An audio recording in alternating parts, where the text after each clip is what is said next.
Hello and welcome to the Seahawkers podcast. I'm Brandon Schultz, and I am joined by my good buddy Adam Emmert. Adam, how you doing? Yeah, good to be rescued from the shop today, man. I've been out there grinding away at some Gulchworks products and covered in sawdust. But then you were like, dude, what's going on with this coaching thing? Like, we need to talk about it. And I was like, sweet, I'm cold. I'd like to come in and talk about coaches anyway. So here we are.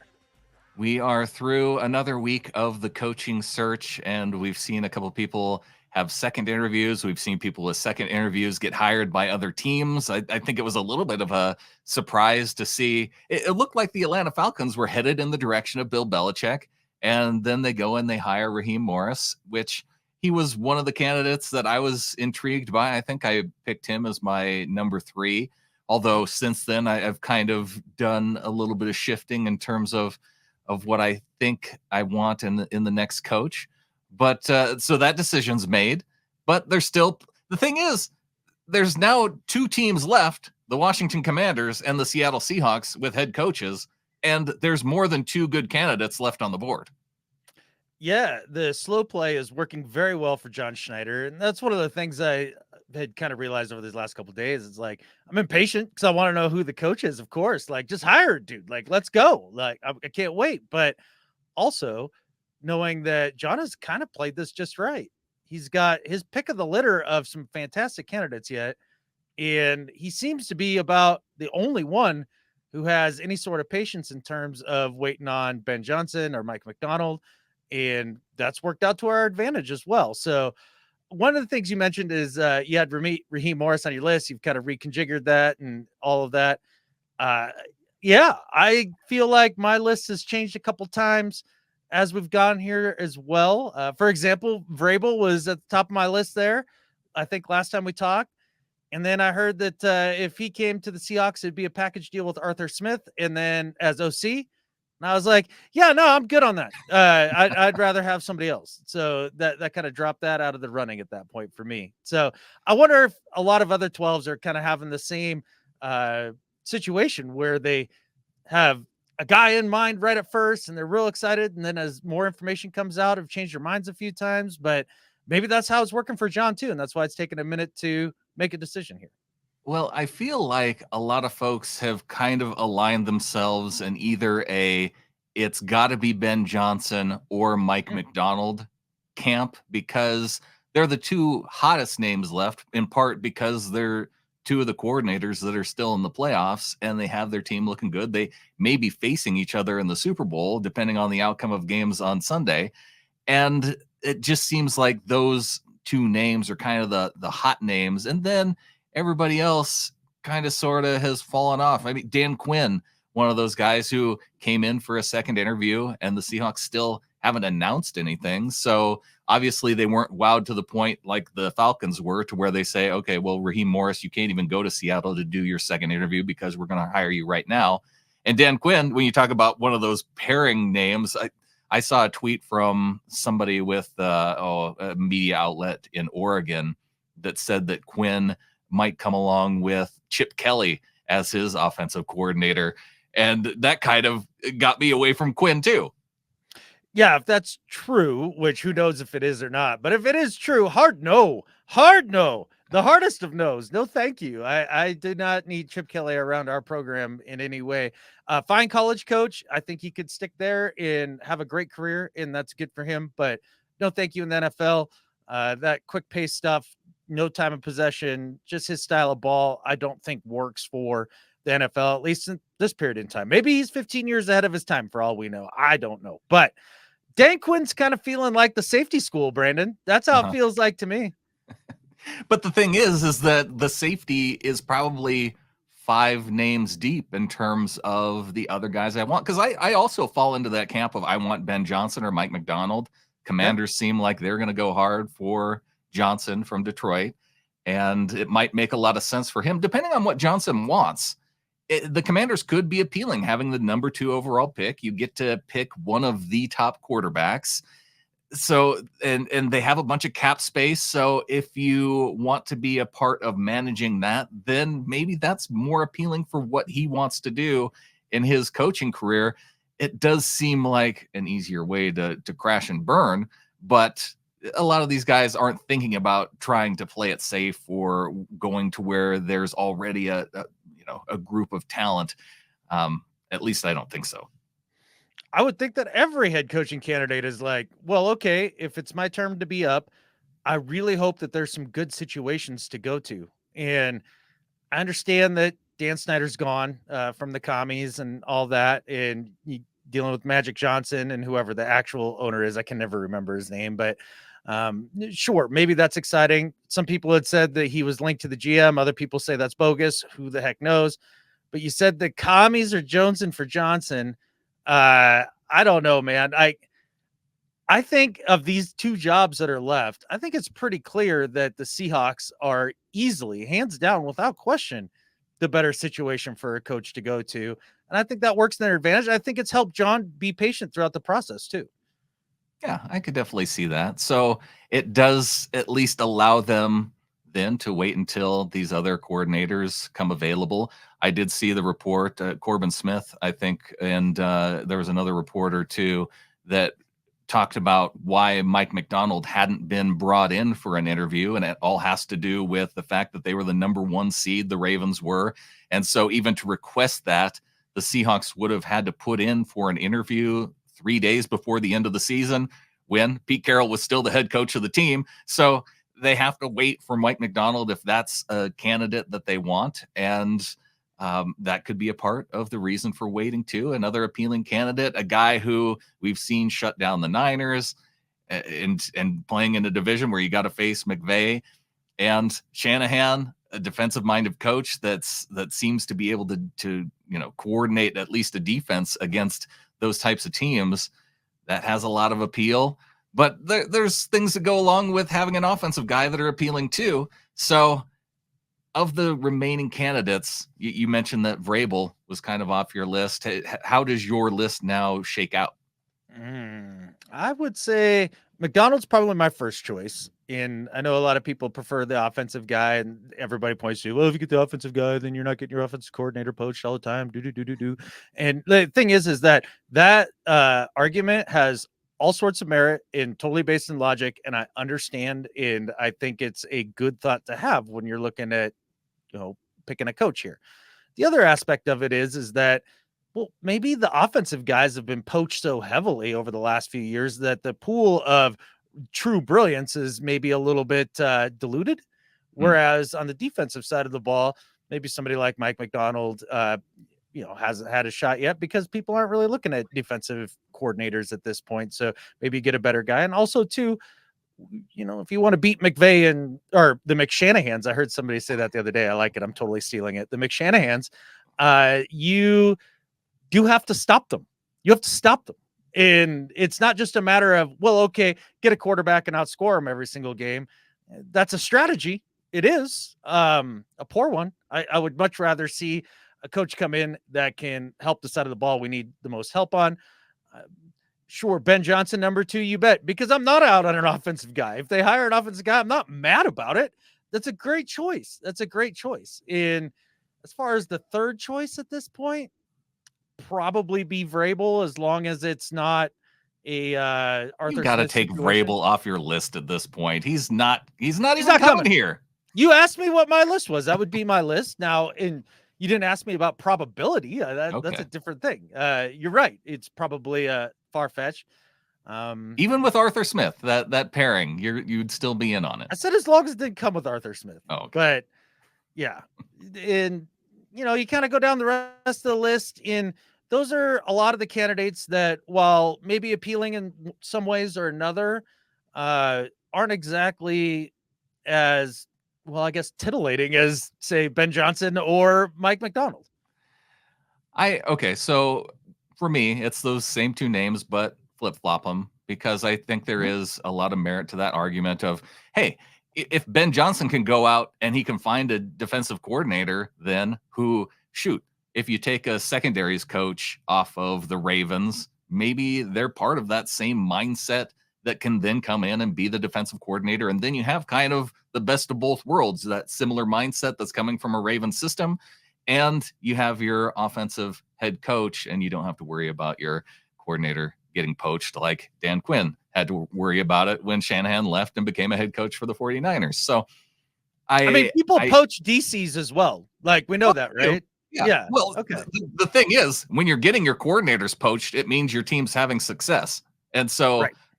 Have the Rams had less success having to had their coordinators poached year after year? No. Yes. Sean McVay They only finds a won the way. Super Bowl the one time. They've had less success Well, since then. That's true. Yeah. Shanahan continuing to have success, bringing in different coordinators. So that even with McDaniel going down to Miami, and True. that it is possible to at least to continue to have success. And I think you tend to see it more with the continued success on the offensive side of the ball. My number 3, I'm leaning toward Mike Kafka. And the thing that surprised me is the amount of negativity around people that say, hey, wait a second, you might want to look at Mike Kafka. And the weird thing is that 2 years ago, before he went to be the offensive coordinator of the New York Giants, the guy would have been looked at like one of these prodigy dudes who'd come up under an all-timer in Andy Reid, who's worked with Patrick Mahomes, who had success, who was part of a Super Bowl winning organization. And I really like guys who have played quarterback then who work their way up and become head coaches, because they have that type of mindset of how do I make it easier on my quarterback, and having that experience to build off of. Then I think it translates really well. You tend to see a lot of guys who were former quarterbacks, whether it was not necessarily at the NFL level, but if they were quarterbacks even at the college level, that tends to translate to NFL head coaching success. And Mike Holmgren is one of those examples, and Kafka falls under the Holmgren coaching tree. Andy Reid coached with Mike Holmgren. So in that sense, we'd be going back to the Mike Holmgren coaching tree if we brought Mike Kafka in. How is this bad? Technically, I think it'd be the Bill Walsh coaching tree, and they both coach together, because I'm not sure that Reed or Holmgren comes They're part from of the same each other. Right? Don't try and get nitpicky with me. Yeah. When it comes to the Kafka thing, look, there's a few things that are super appealing to me. One is, and you hit on it, not just a former quarterback, but a former player who was middling rather than great. I like that. That's a guy, if you can stick around the league without much talent, that means you got, some smarts in. That seems appealing. Secondly, just like you talked about, just being around Andy Reid and having that pedigree, because I do believe pedigree is important. We talked about it in our 3 things that we'd like to see in coaches. That was one of mine. I want to see somebody that has come from a winning situation, doesn't just have good energy, but comes from a winning situation or has been around winning situations. And then you talk about his time on the Giants. And look, Dable was coach of the year, was he not? The first year with the Giants when he got into the Super Bowl? Or not to the Super Bowl, but to the playoffs. They went to the playoffs. They were the 3rd team in the division in 2022. The Cowboys went, the Eagles went. They were the number 6 seed. The Seahawks were number 7. They won a playoff game against the Vikings. That was a Kafka coached offense with Daniel Jones as the quarterback. And in that playoff game, the Vikings come out, score 7 points right away. And they respond with back-to-back scoring drives of touchdowns, and they're up 14-7, and they go on to win 31-24 against the Vikings. So after that, and then you look at them having injuries this year and still having success. The Giants thing, it doesn't even seem all that bad now. It seems like it actually enhances what happened after coming from the Chiefs. Yeah, it's one of those things where you look at what he's done with the Giants and you're like, well, they haven't had a crap ton of success. But with that said, I mean, overcoming adversity, I think that's important. I think the idea that he's now worked under Andy Reid and now under Dable, who helped develop Josh Allen, I think that's important. The idea that they got Daniel Jones to play so well that they tricked ownership into giving him $40 million a year. Like, that's crazy to me. Now, that would be my first question if I was John Schneider. Hey, were you in on this Daniel Jones re-up? Because if you were, That's a big check in the minus right there. I don't know what you were thinking. And then to take the passing pies on and have some success this year. And the other thing, as they were running the offense, even with DeVito, it was aggressive. Downfield throws with your third stringer, all that stuff. I like that. And I could see why he's your third choice. I could totally get on board with that. At first blush, like you're saying, just the idea, well, he's the OC of the Giants. You'd be oh God, what have they done? Please no. Right. And that's where I feel like a difference from Patrick Graham, where I go back and I look through his background and I don't see any time with organizations that have had sustained success. Except the Patriots. Right. Way back. I don't know why you crossed the Patriots off his list of being in an organization of sustained success. Way back in the day. Way back in the day. It was when they beat the Seahawks in the Super Bowl. Yeah, way back in the day. That's it. Yeah, in case you haven't forgotten, Brandon, all the people that wanted Pete fired, we'll let you know that was over a decade ago. Over a decade ago. Yeah. Well, it is in his background. So we'll see. He would probably, I think I'm kind of not sure whether I put Graham ahead or behind of Evero. Ejiro Evero coming in for an interview too on Saturday. I kind of, just in terms of how I expect he deals with players, I think I still put Graham ahead of Evero, but I like how Evero is on the podium too. So, and I feel like Ejiro gets kind of crossed off too, because people go, oh, well, he was on a defense. What did he do with the Panthers last year? Well, it was a really bad situation with the Panthers last year. They had a quarterback who couldn't move the ball. Their offensive line stunk. Like that does not set up the defense for success. So I don't know what you can necessarily say that, how good would he have had to have been then to at least have that on his resume? You look back to the Broncos and he had a really successful year with them. Absolutely. Ask any Broncos fan. They were hoping that he would take the head coaching gig after Hackett left, until they decided to get in the Sean Payton sweepstakes, which may have turned out to be a great choice for them in kind of trending in that direction. And Sean Payton's a great coach, no doubt about it. I would put Evero over top of Graham easily, just because I have seen success from a defense that he has coached when he's had a little bit of talent. And even with having to overcome Nathaniel Hackett daily in the building, he was still managed to have success. The players seem to revere him. Patrick Graham feels a lot to me like the cult of personality guy of this coaching hiring circle here. And it just feels like everybody's like, he's such a great guy. He's so energetic. Listen to his stuff. Okay, cool. That's great. That's great. And maybe I'm being exactly as I was when they hired Pete Carroll. I was like, I don't want that guy. What, all positive all the time? Rah, Pete. Like, what has he really done? Maybe I could be dead wrong about that one too, but that's just how my gut goes on that one.